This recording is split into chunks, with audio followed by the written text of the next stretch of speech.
Three, two, one.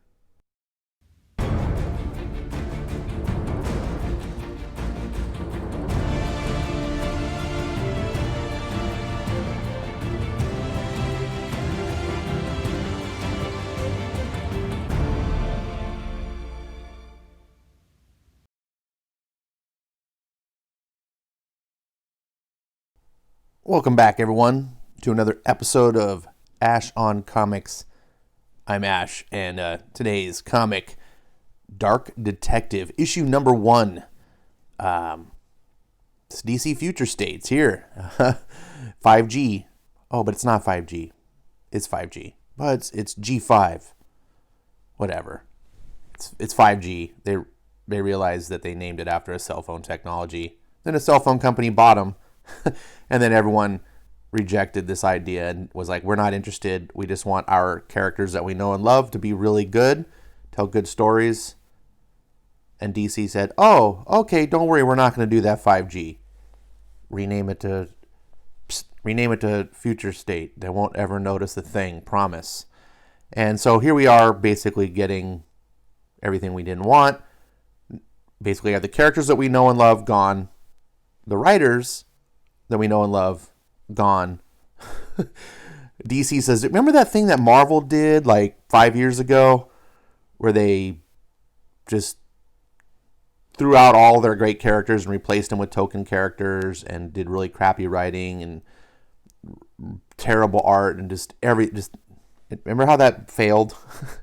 And they got Axel Alonso fired. Remember all let's do that.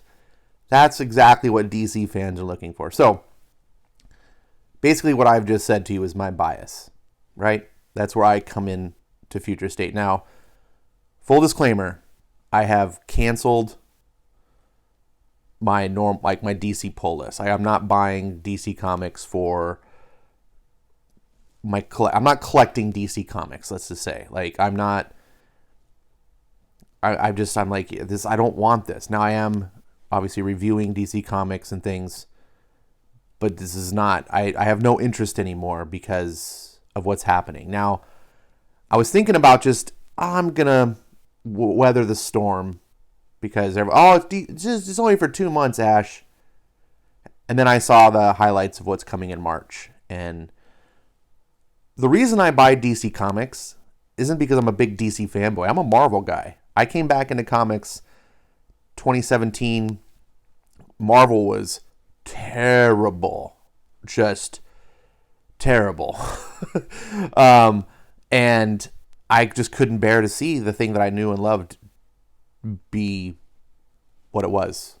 And so I was caught into some YouTubers, started following them, and people were really, really jazzed about what DC was doing, particularly like Sean Gordon Murphy over with White Knight. DC was doing Metal at the time. This Rebirth was really kicking off. Everyone was really seeming to enjoy its Rebirth. Doomsday Clock had just been launched. Everyone was just really jazzed. And I was like, well, everyone likes Batman, right? It's like, Batman's the great uniter. If you're not a DC fan, everyone can kind of have a common thing on Batman. I like Superman. I saw the Superman movies. I just was never a big DC universe guy. I always thought DC's universe was kind of hokey, where Marvel's universe was more the world outside your window, I think, as Stan Lee was apt to say. DC was like, we've got Metropolis and Gotham and all these special cities, and it's not like the world you actually know. Which, to be fair, if the world did actually have superheroes, it wouldn't be like the world we know. Anyways, fast forward. The whole point of my story is to say that I fell in love with DC Comics. I really liked Rebirth quite a bit. And Peter J. Tomasi's run on Superman is probably my favorite. Not that I'm a huge Superman run, but I love that. I got to know who the new creators were. Some of the old guard is still around, doing some books here and there. But I had to learn who the new talent was. And they are almost, with a few exceptions, they're all at DC. Or they're off doing their own indie books. But as far as mainstream books go, the best writing, and for the most part, the best art, too, all at DC. So I really just went on too long in the weeds, as I'm apt to do. But I haven't done a video in a long time, so I feel it's kind of appropriate to at least give some backstory. So here we are at Future State. This is the first book that I've read of the Future State. I wasn't gonna, and I was like, oh, I might as well. I like Batman. I like Grifters. You can see here at the bottom, there's a Grifter. So these Future State books aren't being done the way they originally were intended, I don't think. I think they're now cramming stuff together just to get these books out. I think they were too far committed to just scrap it entirely. So DC's like, oh, we'll just do this short-lived thing, and I don't know. So we start off with a Mariko Tamaki book, which... anyways, I didn't hate this. Starts off in a future Gotham. I really like the setting. Gotham is a funeral no one's attending now. It's a metaphor about something broken. It's Eleanor Rigby, who no one gave a bleep about until she kept her face in a bucket. Something like that. Boop, boop, boop. In other news, Bruce Wayne, son of Gotham, then, was shot and killed last month in an alley. Bruce Wayne! And so, we know who you are. And we get a shot of this guy, Peacekeeper 01 or 01. I don't know how they pronounce it. Peacekeeper 1. They always say 01 when they write it out, though, so I don't think it's just Peacekeeper 1. That really annoys me that I don't actually know how to read the character's name. But I don't know. I think it's Red Hood, to be honest. I don't know who he is. But this is actually, to be fair, I don't really like Mariko Tamaki. I don't think she's a good writer. This is a decent setup. I got a little annoyed at the whole Eleanor Rigby thing. I hate when writers throw in pop culture references into their books, especially when it's old 60s pop culture references. This is a book for, like, I'm not impressed because you can write something about a Beatles song. Right? You know, like, it just feels pretentious. It doesn't do anything for the story. You could have left that whole thing out. Gotham is a funeral no one's attending. That whole page next about a metaphor, Eleanor Rigby, unnecessary. It's just there to show off. You know, I think it's a self-impressed attitude, but it doesn't destroy the book. It's just a minor annoyance. Here you look at these. I like the colors a lot. I particularly like this panel here. Through the rain. The colors make this panel pop. So props to the colorist, whoever you are. Let's look at the credits right here. Jordi Belair. The writer is Mariko Tamaki. Dan Mora is the art. Dan Mora is a fine artist. I think. I like Dan Mora, but I don't like how he's doing Batman here. I don't like how Batman is a skinny guy. I feel like we know that we've got Pattinson as the new Batman, so we're going to start drawing Batman like Robert Pattinson.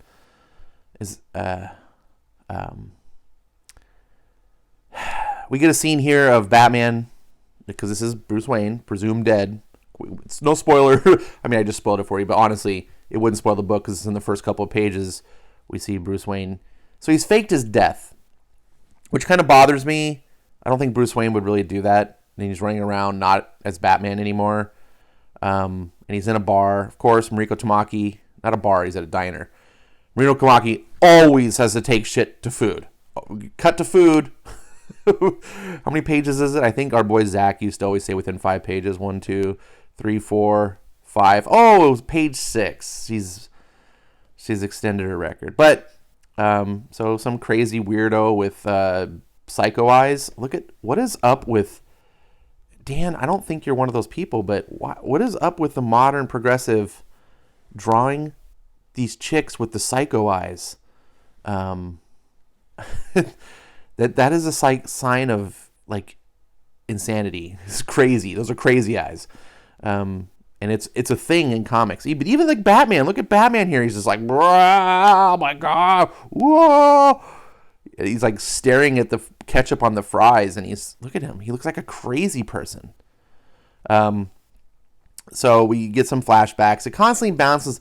The narrative on this book was really annoying. It's like now, then, and it goes back and forth in time. And it's like this nonlinear storytelling isn't something that you just always do. Like, hey, look, we see Batman. He had to get himself patched up sometime. We don't know why he got really hurt. The magistrates have taken over the city. Peacekeeper won, made it official. We get all that, and again, we get some cool establishing shots from a world building perspective. I was actually really enjoying this, seeing how the future of Gotham is.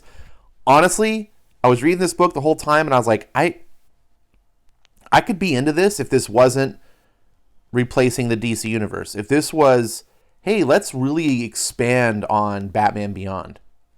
Let's do some stuff with Batman and do a whole side universe of that, or make Future State a Black Label series, make it an anthology series called DC Future State, and you just take these stories and you tell the story of this dark future of DC.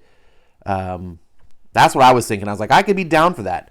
What I don't like is it's like, oh, this is your new DC heroes. We're swapping them all out. And I was like, I'm not against new things. I'm against replacing the old.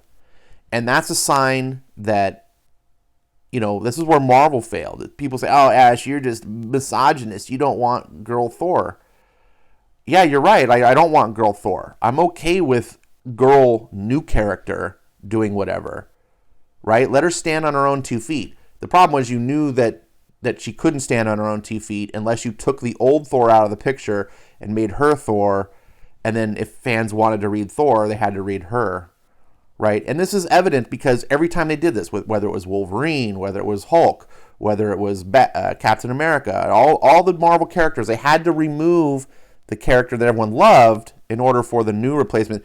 Because anytime they didn't do that, like now what they're doing, they're Jane Foster. Oh, Jane Foster sold better when she was on Thor than the original Thor. The sales went up. Yes, because it was something new. Now Jane Foster can't sell a book because she's not Thor, and no one cares. I don't know why I'm sitting here ranting about.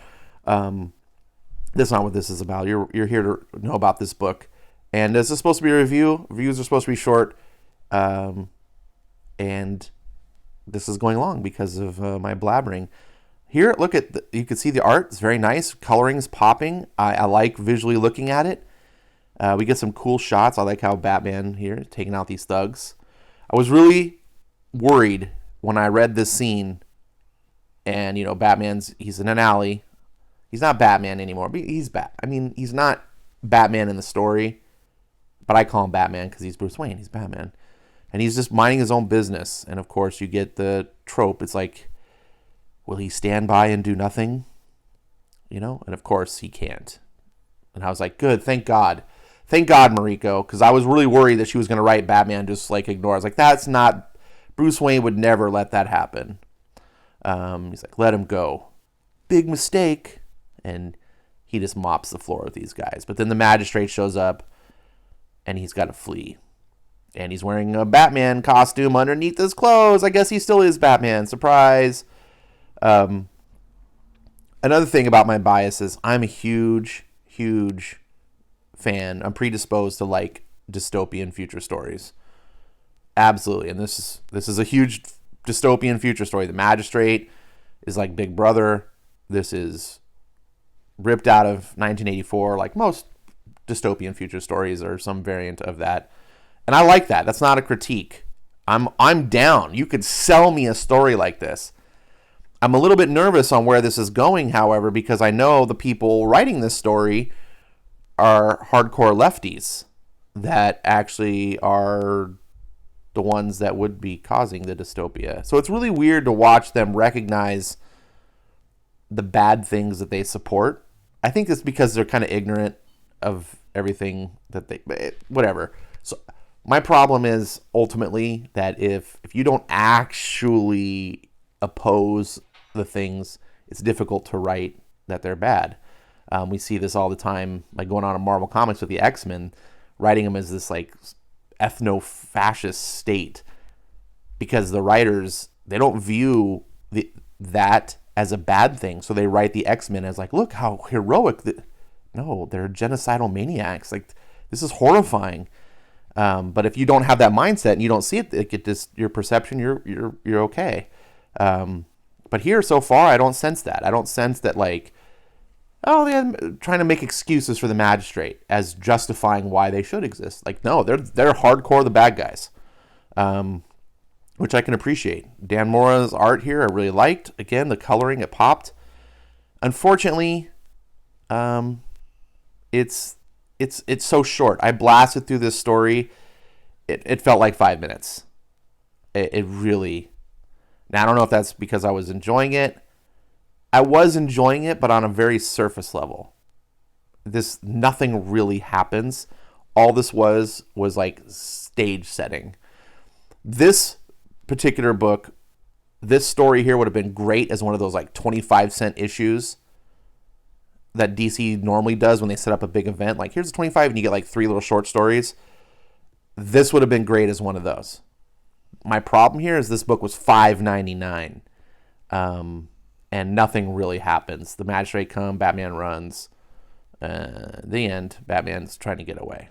Like, it's just nothing. There's no real plot here. There's some interesting stage setting. That's it.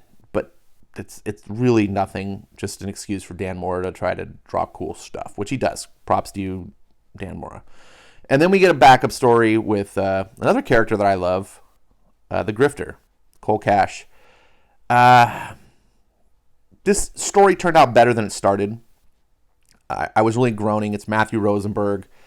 And I could feel as I was reading this, I was like, oh, God, this DC bringing Marvel writers over is like just turning. DC shouldn't feel like Marvel, especially modern Marvel. And I was reading this, and this feels like modern Marvel. It's got all the quippy lines, that you're writing a sitcom.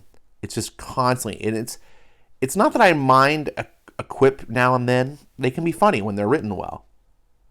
But when you write them from this perspective of, oh, look aren't I funny? Like, every panel, it's like, oh, you're self-impressed. Like, every panel is an excuse to tell a quip, not actually tell a fun adventure story. It's like you're wishing you were writing Deadpool, but you're not. And if you were writing Deadpool, it wouldn't be good enough anyway. So it really got me. And there's a lot of words here. I mean, look. And I'm not necessarily one of those people that go, oh, it's too wordy. Like, I'm a Chris Claremont fan. Frank Miller fan, man. Go read his Sin City books. So, like, he can be wordy as hell. But the words all have power and weight. So you enjoy reading them. When words are fluff and it's just me, it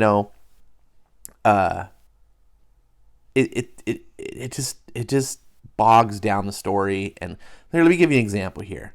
So here we got Cole Cash is playing poker, and look at, all of this, everything you see on this page is literally just a guy accusing Cole of cheating. So that's all these words to just deal with him cheating or not.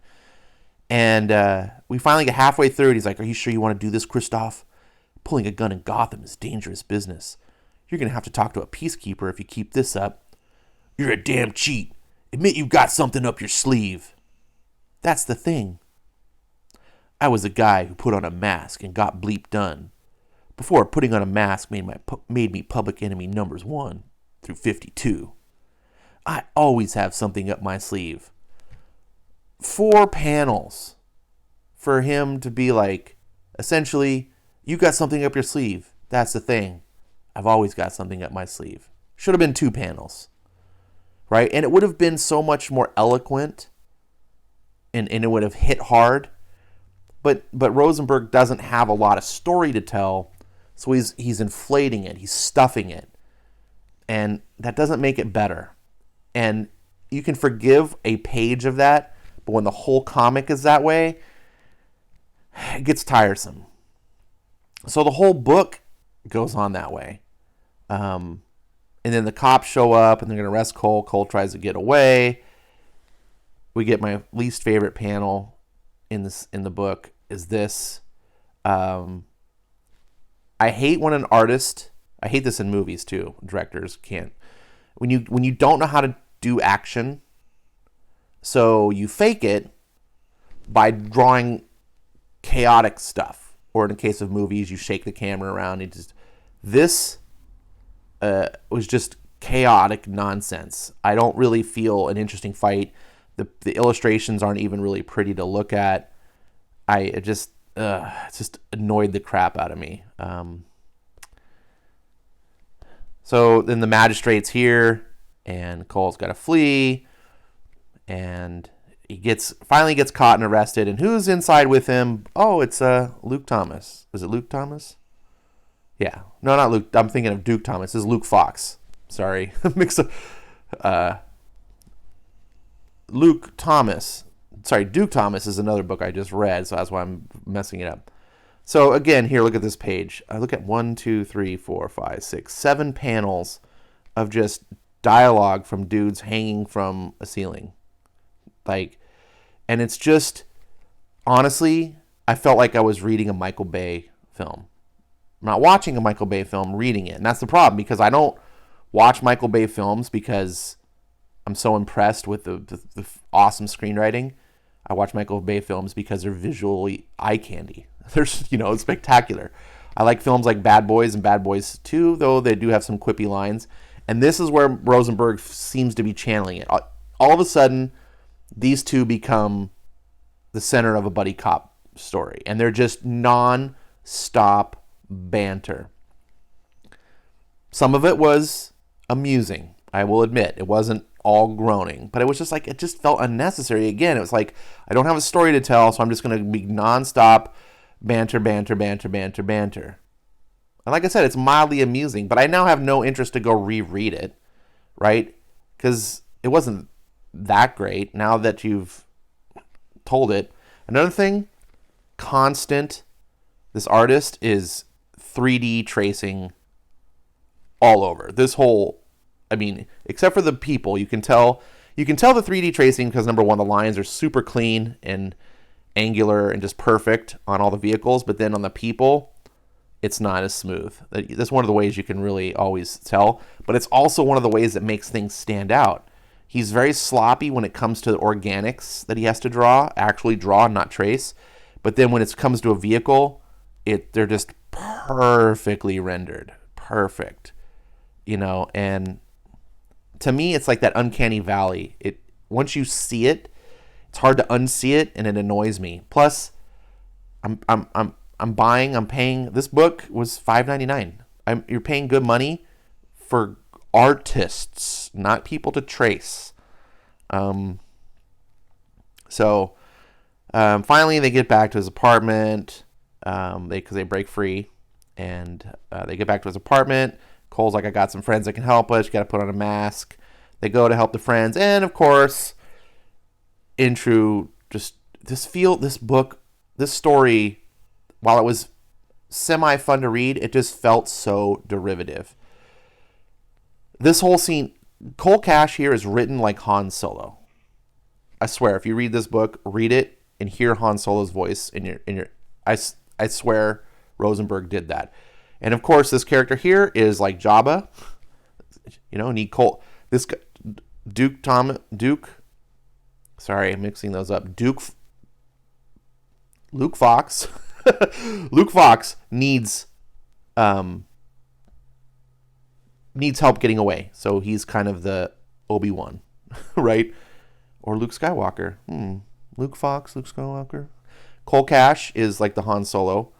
And in true fashion, he's got the underlord boss and needs his help. And she's like, oh, well, you screwed me. And I'm upset. And so they have, I don't got the money with me type thing. And we get that whole scene. So then they got to get away.